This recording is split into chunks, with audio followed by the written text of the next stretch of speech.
जय हिंद मेरे दोस्तों, मेरे जितने भी शिक्षक शिक्षिकाएं हैं। जैसा कि हम लोग जान रहे हैं कि सक्षमता परीक्षा प्रथम का लगभग सारी प्रक्रिया संपन्न हो चुकी है। लास्ट प्रक्रिया है काउंसलिंग का। काउंसलिंग के उपरांत ही आप लोगों का पदस्थापन होगा। जैसा कि हम लोग जान रहे हैं कि अभी आदर्श आचार संहिता लागू है। इस बीच में कोई नया कार्य बिना चुनाव आयोग के परमिशन का नहीं होता है।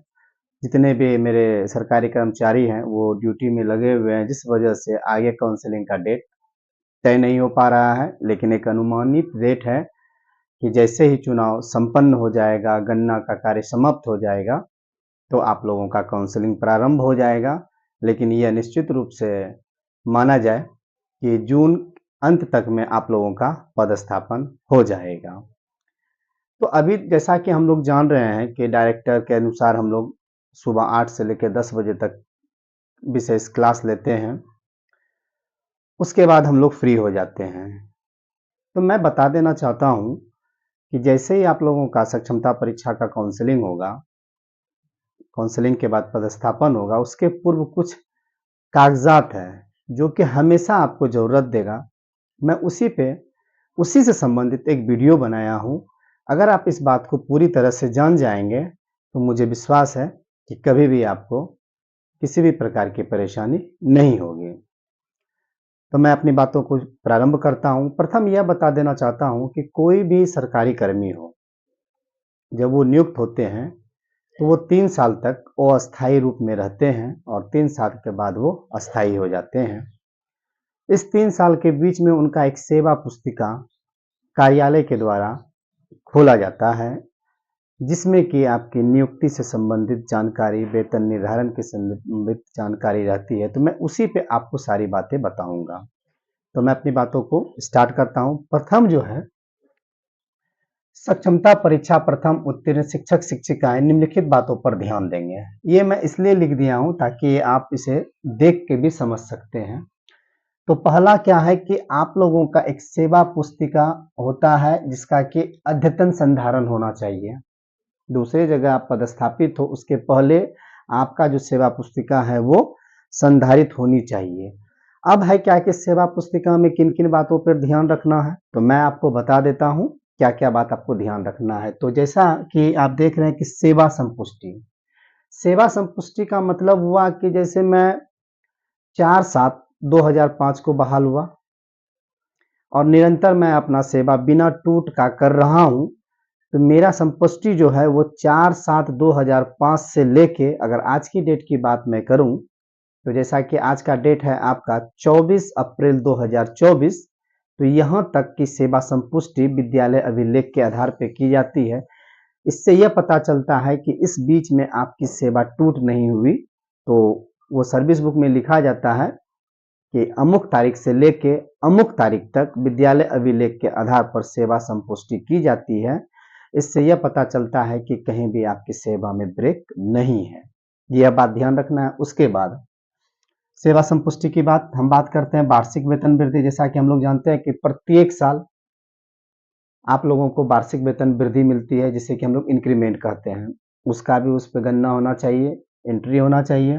वेतन निर्धारण का भी गणना होना चाहिए। चिकित्सा अवकाश और अर्जित अवकाश, इसके बारे में मैं बता देना चाहता हूं कि सेवा पुस्तिका के सबसे लास्ट पन्ने पे एक चार्ट रहता है। वो चार्ट केवल 2 चीज के लिए ही रहता है, एक अर्जित अवकाश का गणना और दूसरा चिकित्सा अवकाश का गणना।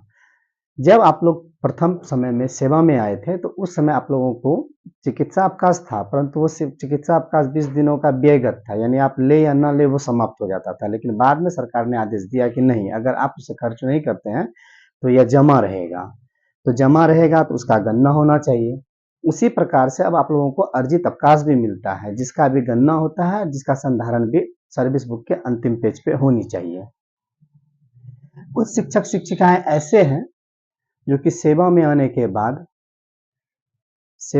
के बाद उन्होंने उच्च योग्यता को प्राप्त किया। तो जब आप उच्च योग्यता की प्राप्त करते हैं तो आपको विभाग के द्वारा यह अनुमति प्राप्त होती है। बगैर अनुमति प्राप्त किए हुए वह योग्यता विस्तार आपके किसी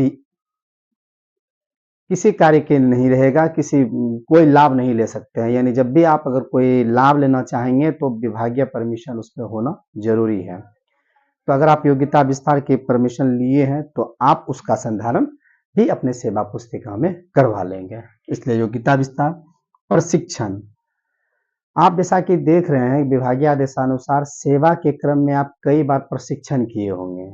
तो जब भी कोई प्रशिक्षण किए होंगे वो भी आप विभागीय आदेशानुसार किए हैं, तो उसका भी यहाँ पे संधारण होना चाहिए। और जितनी बातें मैंने आपको बताया इन सबों का पत्र जो है वो सर्विस बुक के लास्ट पेज पे चिपका दीजिए, ताकि मैं अपनी जो बात को कह रहा हूँ वो बात का प्रमाण मेरा यह पत्र दे रहा है। ये पत्र भी रहने से आप लोगों को बहुत सारी सुविधाएं उपलब्ध होंगी समझाने में, दिखाने में। अब हम आगे बात करते हैं, इसके अलावा भी कुछ अगर आप लोगों ने किया है तो आप उसका भी इस पे संधारण करवा लेंगे। साथ ही अब हम बता देते हैं कि सर्विस बुक जो है वो अभिलेख है, वो अभिलेख कार्यालय का है, आपको वो मूल सेवा पुस्तिका प्राप्त नहीं होगा। तो अब है क्या कि आपको अगर जरूरत पड़ेगा तो आप क्या करेंगे, तो मैं आपको बता देना चाहता हूं कि सुविधा अनुसार आप कार्यालय से इसकी मांग करके उनका एक छाया प्रति एक सेट में करवा लेंगे। और जब छाया प्रति एक सेट में करवा लेंगे तो पहले पन्ने पर और अंतिम पन्ने पर वहां के प्रधानाध्यापक या प्रभारी प्रधानाध्यापक से अभिप्रमाणित करवा लेंगे। ये उतना ही वैल्यूएबल होता है जो कि मूल सेवा पुस्तिका का होता है। जब कभी आपको कोई चीज देखना होगा तो आपको कार्यालय पर निर्भर नहीं रहना होगा, बल्कि आप अपना छाया प्रति सेवा पुस्तिका से सारे कार्य को कर सकते हैं। यह एक विकल्प के तौर पे है। दूसरी बात जो बहुत महत्वपूर्ण है, आज तक जो आपने सरकार से वेतन लिया इसका एक बिल बुक आपके स्कूल में होगा, आपके कार्यालय में संधारित होगा, परंतु आपके पास क्या है, कुछ नहीं है। तो मैं बता देना चाहता हूँ मार्केट में एक बिल बुक भी मिलता है, तो आप वो बिल बुक खरीद लीजिए और खरीद के प्रत्येक माह का एंट्री आप उस बिल बुक पे करके अपने पास रख लीजिए। उस पर प्रधानाध्यापक हस्ताक्षर नहीं करेंगे क्योंकि वो अभिलेख उनका नहीं है, लेकिन आपको याद रखने के लिए कि किस महीने में मुझे कितना वेतन मिला, क्योंकि वेतन में कई मद है, जैसे कि वेतन, महंगाई भत्ता, आवास भत्ता, चिकित्सा भत्ता इत्यादि।